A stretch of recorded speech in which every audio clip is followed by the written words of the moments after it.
Alberto Acosta Burneo, economista. Qué gusto que nos acompañe. Buenos días y bienvenido. El subsidio a los combustibles será de 1.159 millones para el 2026. Esto es menos de la mitad de lo asignado para el 2025. ¿De qué manera incidirá esta reducción en la economía del país? Bienvenido. Muy buenos días, un gusto estar con ustedes. Bueno, lo que vemos es que el país finalmente está poniendo el enfoque en la calidad del gasto. No se trata de gastar por gastar, eso no mejora la calidad de vida de la población. El gasto tiene que ir a quien realmente lo necesita. Y al focalizar el subsidio a los combustibles, lo que está haciendo el gobierno es acabando con un desperdicio histórico de recursos. Habíamos despilfarrado nuestra riqueza petrolera durante 5 décadas. Finalmente se está poniendo fin a esta política y vemos como ahora los subsidios que más representan el presupuesto del Estado son los subsidios a las personas, ya no a los vehículos, a las personas, a través del bono de desarrollo humano y transferencias que están subiendo este momento, precisamente para cambiar el enfoque, no seguir con ese subsidio generalizado a un producto que llega finalmente al que más ingresos tiene, sino transformarlo en un subsidio a una persona, a la persona que menos ingresos tiene, que más necesita de ese subsidio. Un hecho importante, no obstante, esto debe ir aparejado o manejado de manera, paralela con el tema de la reducción del gasto público. En ese sentido, ¿cómo andamos? ¿Cuánto hemos mejorado? ¿Qué se ha logrado? ¿Qué nos falta por hacer? Bueno, lamentablemente por el lado de reducción de gasto no hay avances importantes. El gasto sigue subiendo de manera significativa y lo que más bien lo que ha habido es un ajuste importante por el lado de los ingresos, seguir elevando ingresos. Pero el gasto en su conjunto, tal como lo proyecta el programa del Fondo Monetario, va a seguir subiendo, aunque sí se plantea una salvedad, y es que el incremento no sea más rápido que lo que crece la economía. Y eso, porque eso es importante, porque al final del día, muy gradualmente, aunque sea gradualmente, el peso de ese gasto en relación al tamaño de la economía va a ir cayendo, pero no porque el gasto caiga, porque no se está planteando una reducción de gasto, sino más bien porque la economía crece más rápido que lo que crece el gasto y entonces en términos relativos ese peso se disminuye. Alberto, en uno de los recientes artículos suyos de opinión titulado Perú, una lección que Ecuador no puede ignorar, usted señala la importancia que tiene el marco constitucional de un país en el crecimiento sostenido de su economía. En este contexto, y para que la gente lo tenga claro de cara a lo que será el proceso de consulta popular y referéndum, ¿qué podemos aprender del Perú? Bueno, el Perú hizo una reforma constitucional de 1993 que transformó el país porque creó algo que en América Latina es muy escaso, que es la seguridad jurídica. Perú logró crear seguridad jurídica con una constitución, con unos principios económicos muy sencillos y al mismo tiempo muy poderosos. Garantizó la libertad de empresa y la libertad de contratación. El Estado no puede inmiscuirse en esas decisiones. Garantizó la estabilidad jurídica a través de contratos, leyes, contratos que no pueden ser modificados ni por leyes ni por disposiciones de ninguna clase. Esto es fundamental porque en nuestros países, en la región, lo común es que los presidentes cambian de humor, amanecen mal genio y deciden echar abajo los contratos porque ya no les gustan. Bueno, eso no se puede hacer en el Perú. Eso le da estabilidad al inversionista. Por otro lado, eliminó los monopolios estatales y garantizó que exista competencia en todos los sectores. En otras palabras, dijo, en este país no hay privilegios para nadie, ni siquiera para el mismo Estado. Todos tienen que competir. También creó seguridad a la propiedad privada y se abrió a la inversión extranjera. Lo que hicieron al final del día es dar un mismo tratamiento a la inversión nacional, a la inversión extranjera, se permiten los arbitrajes internacionales y de esa manera lo que hizo Perú es generar seguridad jurídica, construir seguridad jurídica, que es la base para atraer inversión y esa es la base del crecimiento económico. Por eso es que tenemos mucho que aprender. Podemos copiar el ejemplo, el caso de éxito de Perú en esta materia, crear seguridad jurídica a través de una constitución que elimine todas las arbitrariedades que permiten nuestra constitución socialista, del socialismo del siglo XXI, transformando a una constitución que garantice la seguridad jurídica y de esa manera transforme al Ecuador en un país para invertir. Economista Acosta, pero a diferencia del Perú, que ha tenido tan solo 12 constituciones a lo largo de su historia o de su vida republicana, desde la primera que fue promulgada, tengo anotado aquí en 1823, hasta la actual a la que usted hace referencia, que es la que rige desde 1993. Nosotros ya llevamos 20 y vamos a la 21 si es que el pueblo así lo decide o determina. Desde su respetable visión como un estudioso de todos estos temas, ¿cómo entender lo que ha ocurrido entre Perú y Ecuador, siendo nuestro vecino más cercano? Aquí ya llevamos 20 constituciones y lamentablemente el país no ha logrado ese crecimiento sostenido que tienen países como el Perú, en donde usted señalaba con muy buen criterio, ya van cambiando de 8 presidentes en los últimos 10 años. Es decir, que pese a los vaivenes de la política, la economía no se detiene, sigue creciendo y Perú se abre al mundo.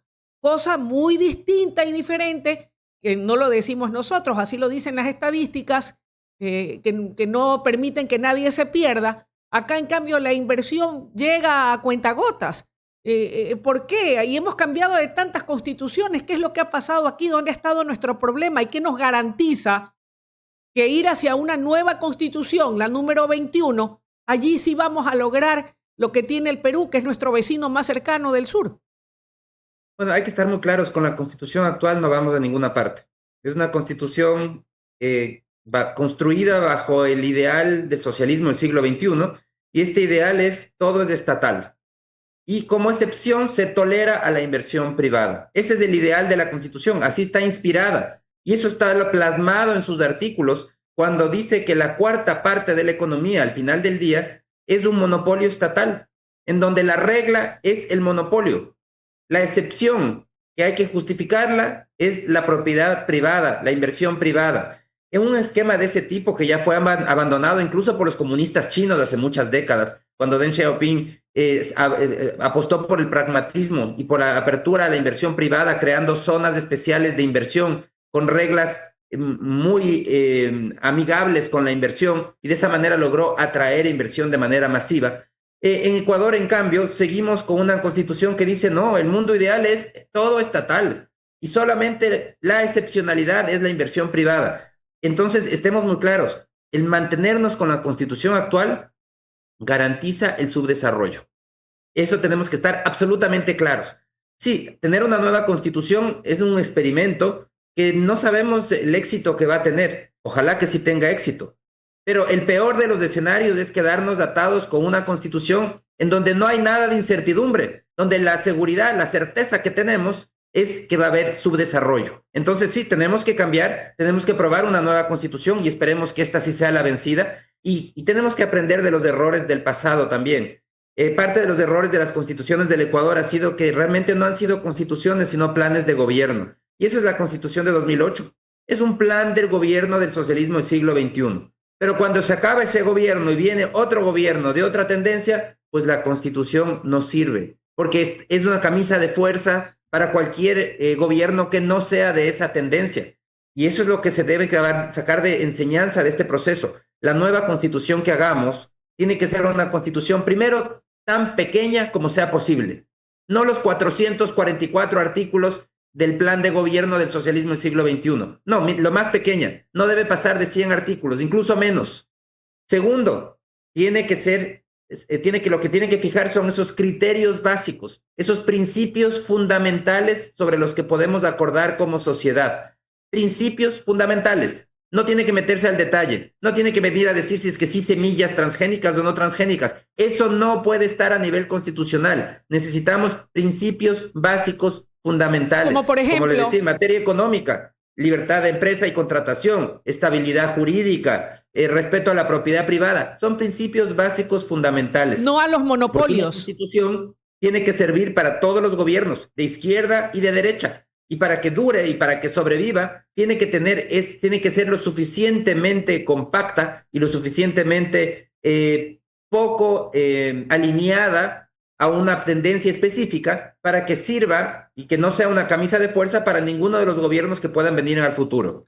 Oiga, Alberto, pero imagínese usted, ya por ahí andan los que no comparten la propuesta del Ejecutivo, indicando que quienes quieren abolir la Constitución de Montecristi, lo que quieren es conculcar sus derechos, el derecho a la resistencia, el derecho a la protesta social, que según ellos pues son inamovibles, no son negociables y no se pueden echar atrás. Y eso es lo que defienden principalmente. Bueno, veo que son pitonizas del gobierno. Primero que no es una constitución del presidente Noboa, eso ya queda muy claro, incluso por la misma conformación que va a tener esa asamblea. Para poder aprobar la constitución en la asamblea constituyente se necesitan las 2/3 partes de la votación. Y las 2/3 partes no las va a hacer solo el oficialismo.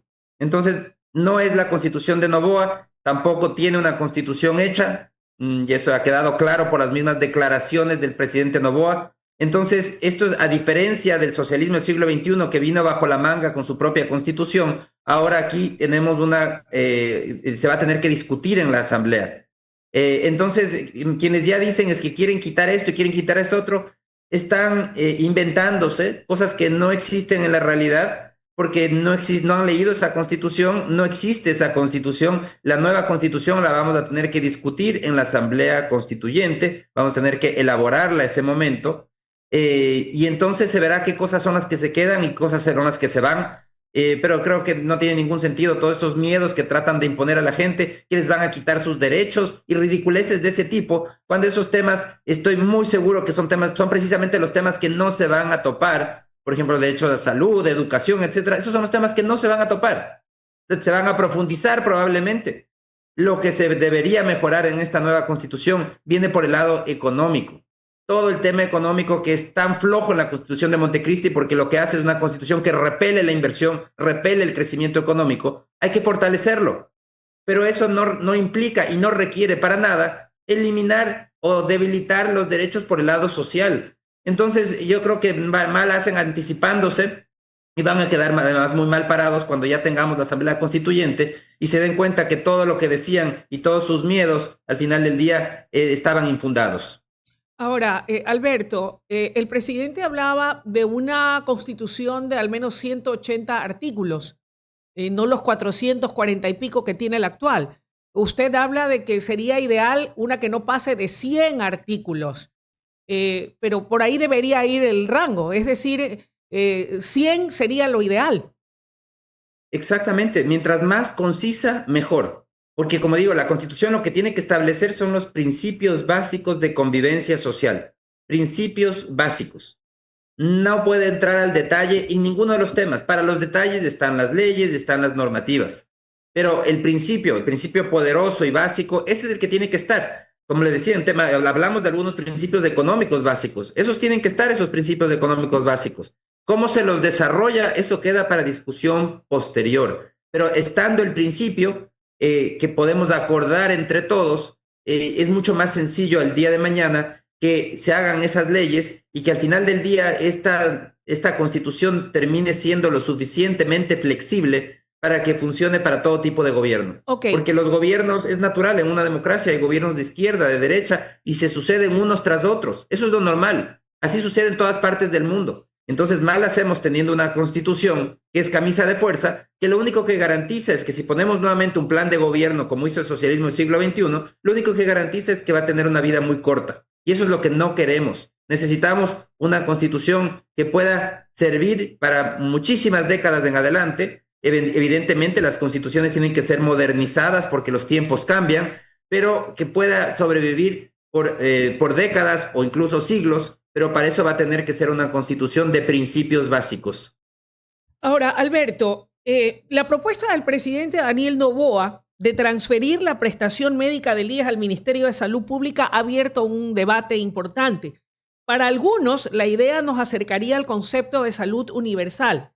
Los afiliados, por su parte, temen lo que pudiera darse como una privatización de la salud y les preocupa principalmente a los jubilados. ¿Cuál es su opinión? ¿La propuesta del Ejecutivo en este contexto es viable o no?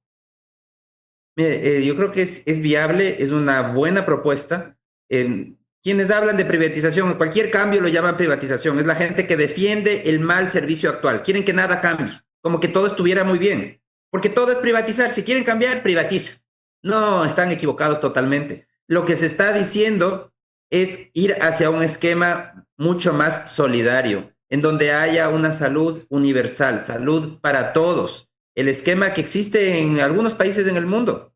Este esquema existe en Inglaterra, en Italia, en España, en Portugal, y en ninguno de esos países se ha gritado privatización de la salud. No, la salud es pública y es universal, es hacia allá donde se quiere ir. En el Ecuador no existe salud pública universal. La salud que provee el IES es para un grupo pequeño de personas y a mucha gente no le gusta oír, para un grupo de privilegiados, porque ser afiliado a la seguridad social es pertenecer a un club privilegiado. La mayoría de trabajadores, 6 de cada 10 trabajadores ecuatorianos, no están afiliados a la seguridad social y nunca van a estar afiliados a la seguridad social. Entonces, la propuesta del presidente de que la salud se encargue el Ministerio de Salud, es decir, sacar del IES la salud, es una propuesta interesante y que puede servir para muchos temas. Puede servir para solucionar los problemas del IES, porque no hay que olvidar que el IES está desfinanciado y que si es que este momento se saca esos servicios de salud del IES, parte de los aportes que hagan los afiliados para la salud podría servir incluso para poder compensar el déficit actuarial que tiene el IES y que y a través del gobierno y del gasto público en general, financiar mucho más fuertemente el servicio de salud. Entonces, ese sería un mecanismo para poder darle más recursos al IES sin necesidad de elevar las aportaciones ni elevar la edad de jubilación. Entonces, se podría darle más peso en el financiamiento de la salud al presupuesto general del Estado, el Estado que asuma más y que desde el lado del IES se le quita un peso de encima, liberando recursos para pensiones. Entonces, puede servir para corregir incluso los problemas de la seguridad social y sobre todo es un tema de justicia, de ir hacia un esquema de salud universal como existe en algunos países en el mundo. Lo que sí, el desafío sigue siendo y cómo se financia ese esquema universal, porque se van a necesitar recursos desde el Estado. Y aquí es donde puede haber discrepancias. Yo creo que la manera de financiarlo es reduciendo otro tipo de gastos inútiles. El Estado gasta en muchas cosas, muchas de estas sin ningún valor agregado, no le cambian la vida a los ciudadanos. Eso tiene que ser eliminado. Como por Esos ejemplo, gastos tienen que ser reducidos. Y de esa manera liberar recursos para financiar un esquema de salud universal que sí va a ser valorado por todos los ciudadanos, porque en ese esquema de salud todos pueden acceder a la salud. No solo los afiliados al IES, todo el mundo puede acceder a un servicio de salud estatal. Oiga, aquí solo algunas puntualizaciones, estimado Alberto, porque seguramente muchos de los oyentes, algunos serán afiliados al Instituto Ecuatoriano de Seguridad Social, contra el cual yo no voy a denostar.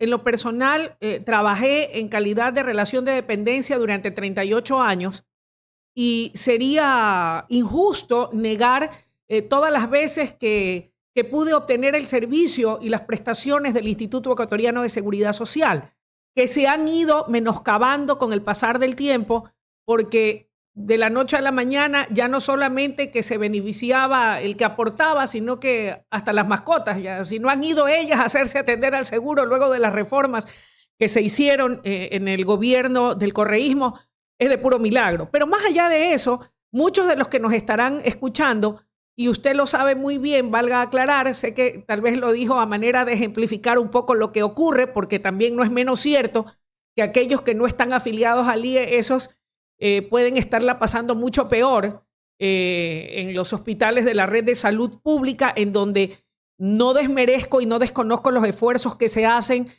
por parte del gobierno nacional para mejorar las cosas, pero todavía no se ha podido lograr poner un alto y eliminar las distorsiones que hay.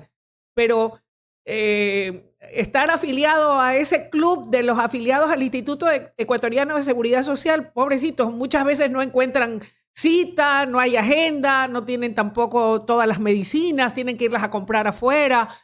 Son situaciones que se dan, ¿no? Tal vez puntualizar eso. Y lo segundo, El problema que usted bien señala y que existe en la salud pública al no estar funcionando adecuadamente, ¿cómo podría en ese escenario la red de hospitales de la salud pública asumir la atención de salud de esos afiliados que hoy por hoy, mal o bien, como también usted señala, anhelan que no se les quite el tema de salud porque todavía no logran concebir o entender cómo se va a hacer? Porque dirán, puchica, si aquí estoy mal, a lo mejor acá voy a estar peor.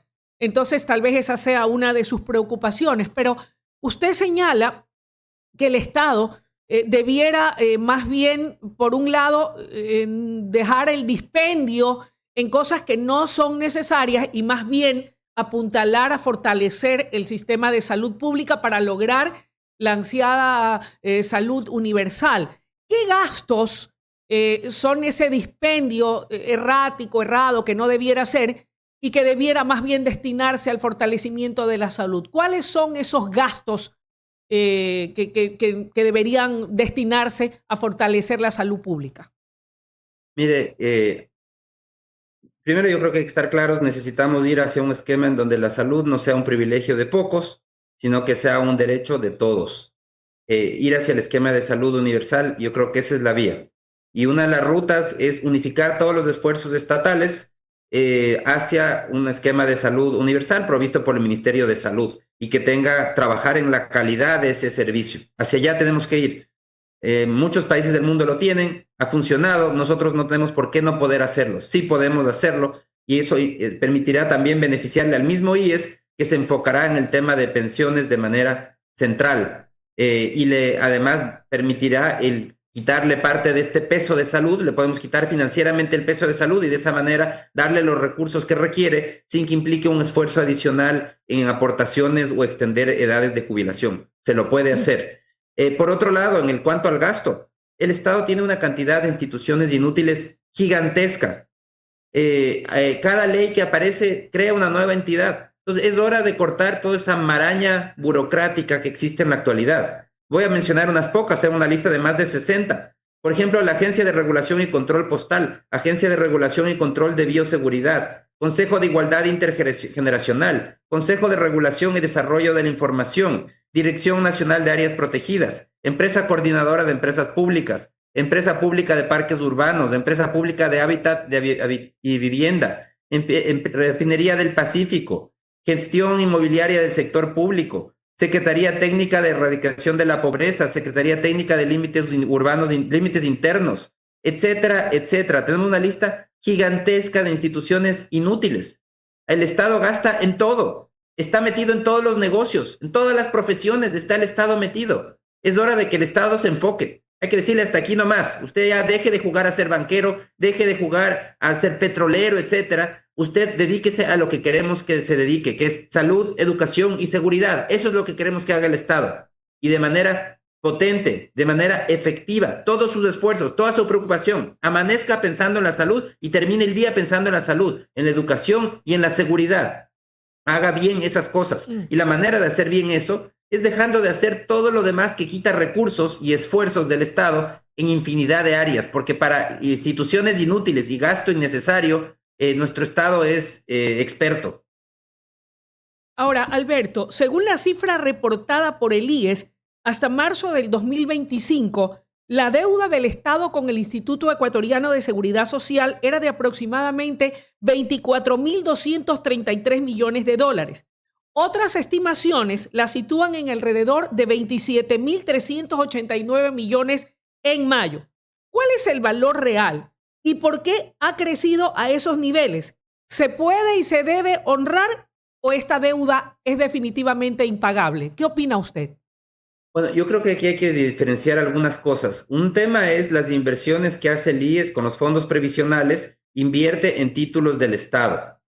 Eso de ahí no hay que considerarlo como una deuda. Esas son inversiones que hace el IES, son inversiones rentables por las que recibe un pago de intereses. Esas inversiones tienen que continuar. Sí, claro, evidentemente hay que ponerle límites. Como toda inversión, todo portafolio tiene que ser diversificado el riesgo.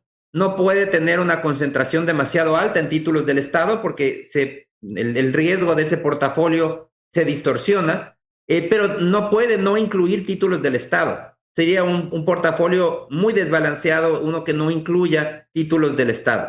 Entonces, esas inversiones se van a seguir haciendo, entonces eso no es una deuda, claro, se incorpora eso en la deuda del Estado, pero realmente son inversiones que hace el IES y que las va a tener que seguir haciendo de manera indefinida para obtener rendimientos, porque ese portafolio tiene que rendir y está recibiendo un pago de intereses por esas inversiones. Otros motivos de la deuda es por los aportes a las pensiones jubilares. El Estado sigue pagando y tiene que pagar el faltante, ese 40% para completar las pensiones jubilares, lo que cada vez sigue subiendo. Estamos hablando de alrededor de 3.000 millones de dólares cada año que tiene que pagar para pensiones jubilares. Y este es un problema que tiene que ser solucionado. No puede el Estado seguir transfiriendo esa cantidad de recursos al IES. Hay que poner un límite. Hay que decir, hasta aquí llega el financiamiento estatal y no va más. Porque cada día el IES demanda de más recursos y nuevamente, ¿para quién? Para un grupo pequeño de trabajadores ecuatorianos que sí tienen el privilegio de tener esa afiliación.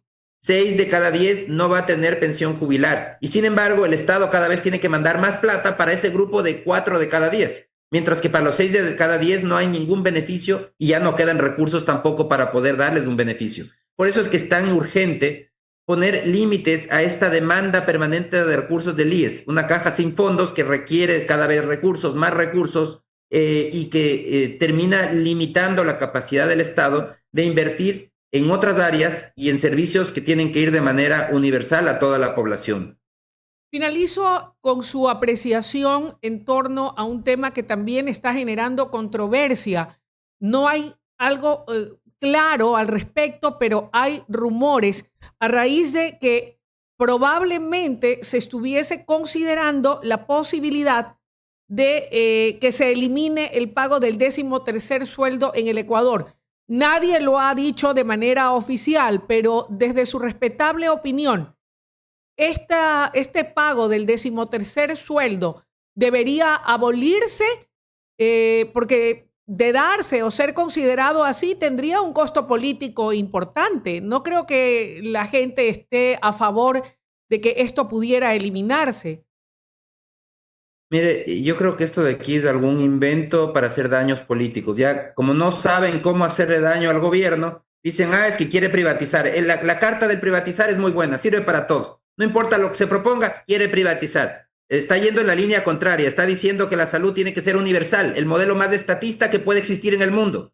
Este es la epítome del estatismo en el mundo.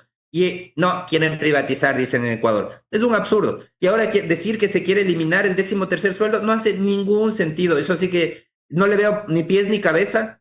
Es como decir, bueno, se quiere eliminar los salarios, que ya no se pague salarios por trabajar. Nadie va a creer eso. Eso no es viable, no es una alternativa. No tiene ningún sentido. Entonces, yo realmente no creo que no vale la pena dedicarle mucho tiempo porque no, este es algo, un tema que claramente es un invento político para que los incautos digan, sí, es que ya quieren privatizar, ya nos van a hacer trabajar sin ganar salarios, nos van a bajar el sueldo, etcétera, etcétera, pero son cuentos. No es más que cuentos, no vale la pena ni siquiera dedicarles más tiempo. Era importante que una persona con su credibilidad y seriedad pudiera ayudarnos a clarificarlo, estimado Alberto, porque hoy por hoy surgen este tipo de narrativas que, como usted bien señala, pueden hacer daño y destruir el intento y deseo de ir hacia un cambio profundo que el Ecuador lo requiere hoy más que nunca. Finalmente, ¿hacia dónde camina la economía del Ecuador? ¿Cómo cerraremos este 2025 y qué perspectivas reales de crecimiento o cuáles serán los desafíos que deberá enfrentar el gobierno del presidente Daniel Noboa en el año entrante, el 2026? Bueno, la economía sigue en su fase de recuperación, incluso con el un paro cantonal que duró un mes. Vemos cómo las ventas a nivel nacional crecieron en octubre alrededor de un 8%. Entonces la economía sigue creciendo, sigue reactivándose y va a cerrar el año probablemente con un crecimiento de alrededor del 4%. Yo creo que va a ser incluso superior al crecimiento estimado por el Banco Central. El desafío viene para los siguientes años. Este año hubo un doble efecto. Por un lado, el crecimiento económico, pero también un efecto de rebote, de recuperar el terreno perdido el año anterior. para el próximo año, los siguientes años, ya desaparece el efecto rebote y entonces el crecimiento probablemente caiga a niveles de por debajo del 3%. El desafío es hacer esos cambios estructurales, esos cambios de fondo, esa nueva constitución que permita acelerar el crecimiento de manera sostenible. Y eso se va a lograr con cambios de fondo, con una nueva constitución que establezca los lineamientos para que el país sea atractivo para invertir. Ese es el motor del crecimiento económico, la inversión productiva, la inversión privada, la que genera riqueza. Esa es la que genera crecimiento económico sostenible y la que puede hacer que el país crezca de manera acelerada, de manera permanente. Alberto, muchísimas gracias por haber aceptado conversar con nosotros sobre estos temas de coyuntura que son tan importantes. Valoramos mucho sus opiniones y criterios. Que tenga un buen día y un buen inicio de semana corta. Muchísimas gracias, igualmente, y siempre es un gusto. Gracias. Alberto Acosta, analista económico, presente aquí en el noticiero de WQ Radio. Una recomendación.